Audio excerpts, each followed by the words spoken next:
I've just delivered this talk entitled The Neuroscience of Effective Leadership to the Institute of Directors of South Africa.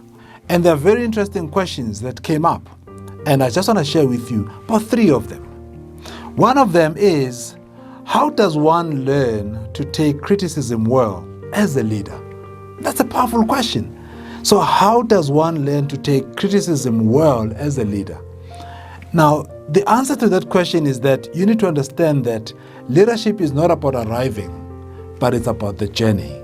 That starts with self-awareness. So criticism has got some impact on how we lead.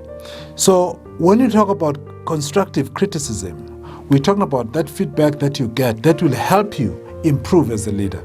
So how you develop that, number one, you start off by being aware that you don't have all the answers. It starts off with developing that growth mindset, where you understand that you are on this continuous journey where you have to minimize the blind spot when it comes to your leadership area or leadership aspect.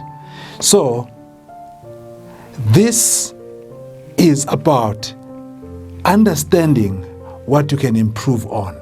And this is about understanding and accepting that people are not giving you criticism because they are attacking you, but look at it from the perspective of being assisted.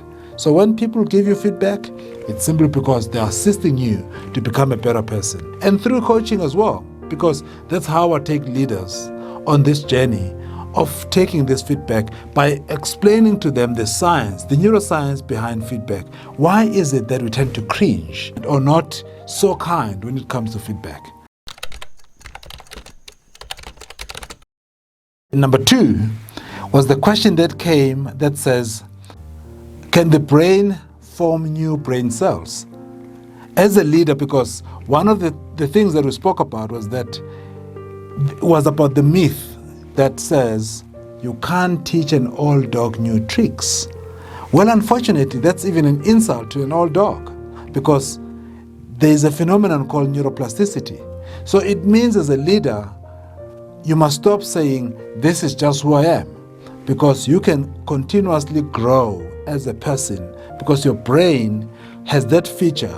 It has that ability through neuroplasticity to grow functionally and to grow structurally. So it means you can always learn new ways. You need to open up to it. So there are new brain cells that can be formed, especially in the hippocampus. Those are called hippocampal cells because they are based on your diet, and they depend on your lifestyle in terms of exercise, in terms of your diet, and in terms of how open-minded you are as a person. So yes, you can always grow. You can always develop these new cells based on your mindset and based on your attitude. So mindset and attitude as a leader are very key. That's the reason why it is said that your attitude determines your altitude. So how high you can fly or how low you can fly will all depend on your attitude. So what is your attitude as a leader? So as a leader, leadership is not about arriving or arrival, but it's about embarking on a continuous journey of self-awareness and self-development. So that's how that question can be answered. Yes, we can always grow. You can grow until you die.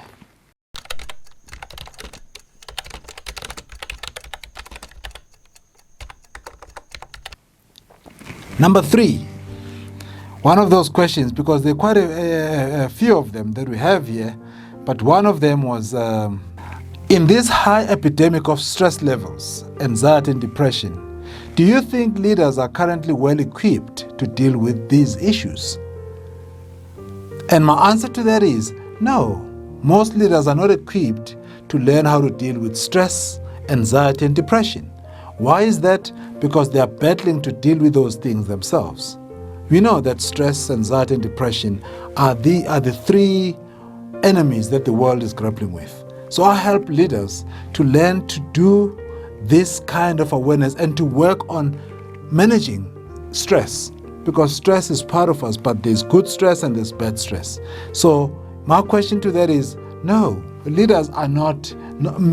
leaders are not well equipped to handle and to deal with these situations of stress, anxiety, and depression. And once again, this goes to show that leaders need a lot of help. And that's the help that I provide by these interventions, where I bring in the neuroscience of things, where I bring in that insight and that understanding of how the brain really works and how we can tap into that knowledge, because that information is now available. And this is what I share on in my interventions and on different platforms. So are you keen to embark on this? So there are many answers. I think I've got about 30 of these, but I've just given you an example of 3 questions that senior leaders and directors were asking on that webinar.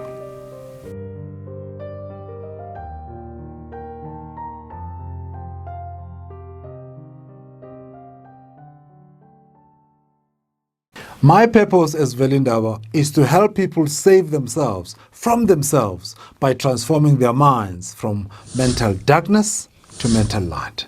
And to learn more, please visit my website, velindaba.com.